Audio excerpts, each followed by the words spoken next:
বক্তব্য দিয়েছেন, সেজন্য ওনাকে ধন্যবাদ জানাতে চাই।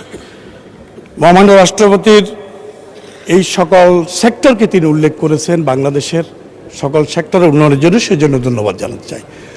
মাননীয় স্পিকার, আজকে বাংলাদেশ একটি শান্তি ও উন্নয়নের সমৃদ্ধির পথে এগিয়ে যাওয়ার জন্য এই বর্তমান সদ্যজাত সরকার কাজ করে যাচ্ছে, কিন্তু অত্যন্ত দুর্ভাগ্য যে আমাদের এই সংসদের বিরোধী দলের ভাইয়েরা সংসদের ভিতরে এবং বাইরে এই সরকারকে নাজেহাল করার জন্য যে চক্রান্ত চালাচ্ছে, যে চক্রান্তের ভূমিকা অবতীর্ণ হয়েছে, এটা কোনোভাবেই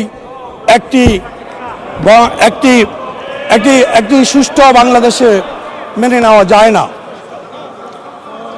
মাননীয় স্পিকার, ৭১ সালের স্বাধীনতা যুদ্ধকে তারা মেনে নিতে পারে নাই। যারা ৭১ সালের স্বাধীনতাকে মেনে নিতে পারে না, তারা বাংলাদেশের উন্নয়ন চাইতে পারে না। প্রিয় মাননীয় স্পিকার, ৭১ সালের জন্ম হয় বাংলাদেশকে তারা মেনে নিতে পারে নাই বলে আজকে সদ্যজাত সরকারের বিরুদ্ধে কাজ করছে।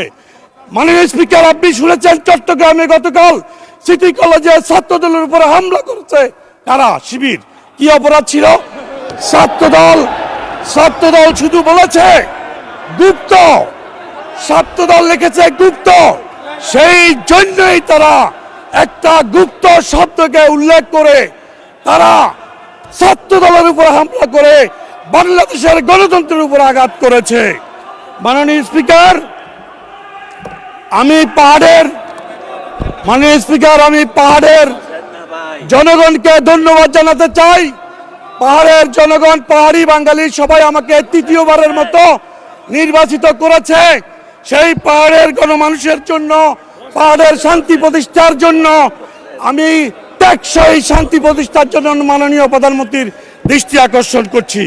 পাহাড় কৃষি নির্ভরশীল অঞ্চল, সেখানে কৃষকদের প্রাণের দাবি, কৃষককে টেকসই এবং আধুনিক শিক্ষায় শিক্ষিত করার জন্য ওখানকার মানুষকে কৃষি বিশ্ববিদ্যালয় অত্যন্ত জরুরি।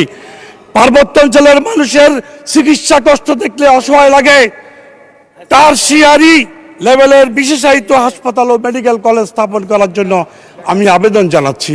মাননীয় স্পিকার, বন রক্ষার জন্য, বন একটা সম্পদ আমাদের দেশের এবং জাতির। বিগত আওয়ামী লীগ সরকার, ফ্যাসিস্ট সরকার বনকে উজাড় করে দিয়েছে, ধ্বংস করে দিয়েছে। সেই বনকে রক্ষার জন্য মাননীয় স্পিকার, একটি বন গবেষণা অত্যন্ত জরুরি, যা দেশের অর্থনীতিকে সমৃদ্ধ করবে। মাননীয় স্পিকার, পাহাড়ের মানুষ অত্যন্ত অবহেলিত, তাদের জন্য টেকসই উন্নয়ন দরকার, গ্রামীণ উন্নয়ন দরকার। অতএব এই বিষয়ে সরকার নজর দিবে, এটা আমার দাবি। আজকে আমাদের বিরোধী দলের ভাইয়েরা খেপে উঠেছে এই সংসদে, গণতান্ত্রিকভাবে কথা বলার অধিকার দিতে চায় না। চট্টগ্রামের ছাত্রদল কি কথা বলেছে? গুপ্ত বলেছে। এই সংসদে আমরা নির্বাচিত হয়ে আসছি কথা বলার জন্য। বিরোধী দলের ভাইয়েরা আজকে কণ্ঠ চিপে ধরতে চায়, ফ্যাসিস্টের মতো গলা চিপে ধরতে চায়। তার প্রকাশ এখানে চট্টগ্রামের ছাত্রদল একটা শব্দ লিখেছিল গুপ্ত। এই গুপ্ত শব্দের সাথে তো কোনোভাবে সংশ্লিষ্টতা নেই। গুপ্ত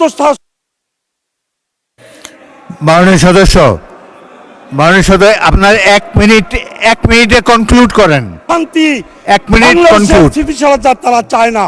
মাননীয় স্পিকার,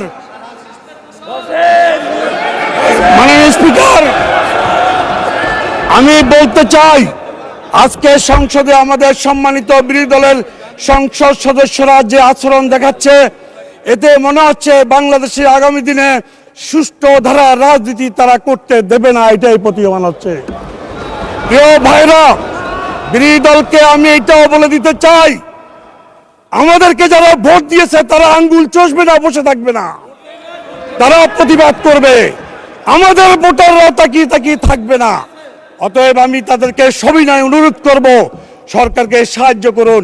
ফ্যাসিস্টের মতো, বিভিন্ন দলের মতো বাংলাদেশকে অস্থিতিশীল করা ঠিক হবে না। আপনারা আসুন, আমরা আসুন আমাদের সাথে বাংলাদেশকে ফ্যাসিস্টের সময় থেকে ভিন্ন সময়ে আমরা বাংলাদেশকে এগিয়ে নিয়ে যাই। কোনোভাবেই যেন অতীতের ধন্যবাদ, ধন্যবাদ মাননীয় সদস্য। মাননীয় সদস্যবৃন্দ, রাজনৈতিক দলের বিভিন্ন মতাদর্শ থাকতে পারে, তাদের কথাবার্তাতে সবটাই পছন্দ হবে এমন কোনো ব্যক্তি নয়, কিন্তু অনুগ্রহ করে শুনুন, আমার কথাটি শুনুন। এখন আপনাদের একজন বক্তাকে আমি দিচ্ছি, উনি যা যা বলেছে প্রয়োজন হলে আপনারা জবাব দিতে পারবেন। বক্তব্যের মাধ্যমে জবাব দেন। একজন বক্তাকে বক্তব্যের সময় অনুগ্রহ করে ডিস্টার্ব করবেন না। এখন বক্তব্য রাখবেন মোহাম্মদ আব্দুল বারী সরদার। আচ্ছা, মাননীয় বিরোধী দলের নেতা বলেন, কিন্তু এই বক্তব্যের মাধ্যমেই জবাব দিবেন, এটাই আমরা আশা করি। কাউকে ডিস্টার্ব করবেন না, বলুন। না মাননীয় স্পিকার। জি, ধন্যবাদ মাননীয় স্পিকার। প্রথমে আমি তীব্র প্রতিবাদ জানাই, এখানে যে অসংসদীয় ভাষা ব্যবহার করা হয়েছে এটা এক্সপান্ড করা হোক। 2 নম্বর, একজন সংসদ সদস্য সংসদের ভিতরে দাঁড়িয়ে যে হুমকির ভাষায় কথা বললেন, আমরা এতে আঘাত পেয়েছি এবং আমরা আমাদের ক্ষোভ প্রকাশ করছি। জনগণ বসে থাকবে না তার মানে কি? তিনি কি উস্কাই দিচ্ছেন জনগণকে বিশৃঙ্খলার দিকে? এগুলা সংসদীয় আচরণ না মাননীয় স্পিকার।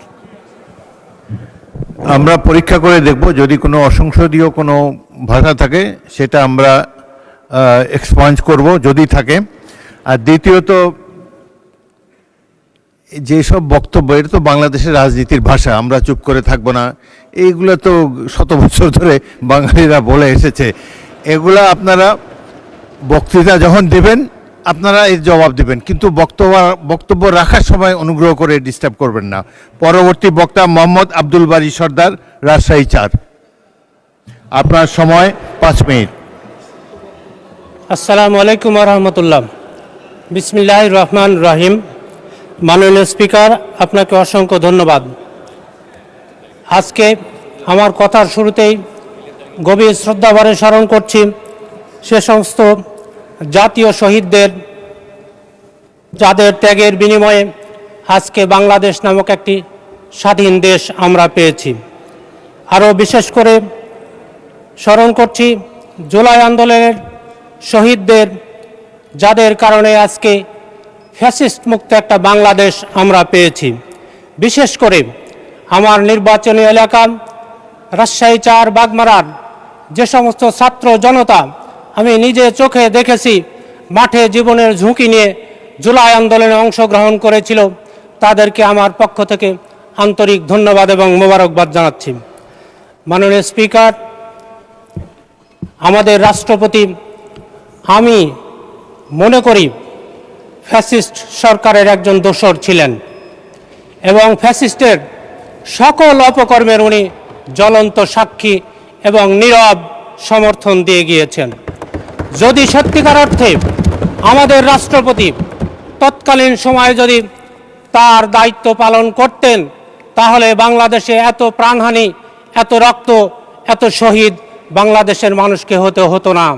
সুতরাং আমি তাকে ধন্যবাদ দিতে পারছি না, জন্য আন্তরিকভাবে দুঃখিত।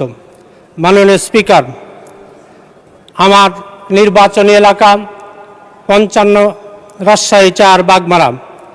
এই বাগমারা 16টি ইউনিয়ন এবং 2টি পৌরসভা নিয়ে গঠিত।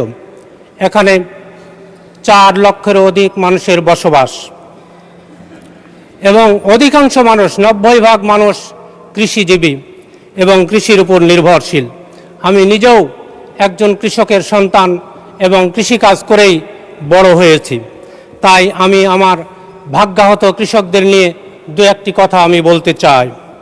মাননীয় স্পিকার, আমরা সবাই জানি বর্তমান সরকার একজন কৃষিবান্ধব সরকার এবং আমার এই প্রিয় মাতৃভূমি বাংলাদেশ কৃষি নির্ভর একটি দেশ। কিন্তু বড়ই পরিতাপের বিষয়, আমার কৃষকেরা বর্তমানে সুখে নেই, কৃষকের মুখে হাসি নেই। ফসলের দাম না থাকার কারণে কৃষকের মাথায় হাত। তাই সত্যিকার অর্থে যদি দেশের উন্নয়ন করতে চাই, তাহলে এই 90% কৃষকের মুখে হাসি ফোটাতে হবে। তাই এই কৃষকদের মুখে হাসি ফোটানোর জন্য আমার পক্ষ থেকে কয়েকটা প্রস্তাবনা। ১, কৃষকদের ফসল উৎপাদনের খরচ কমাতে হবে, অর্থাৎ প্রোডাকশন কস্ট কমিয়ে আনতে হবে। সেক্ষেত্রে সার, বীজ এবং কীটনাশকের দাম কমাতে হবে এবং ভর্তুকি দিতে হবে। এবং এ সকল ক্ষেত্রে আমি নিজে খেয়াল করেছি, একটা সিন্ডিকেট আছে, এই সিন্ডিকেটকে ভেঙে দিয়ে সহজলভ্যভাবে এগুলো পাওয়ার নিশ্চয়তা বিধান করতে হবে।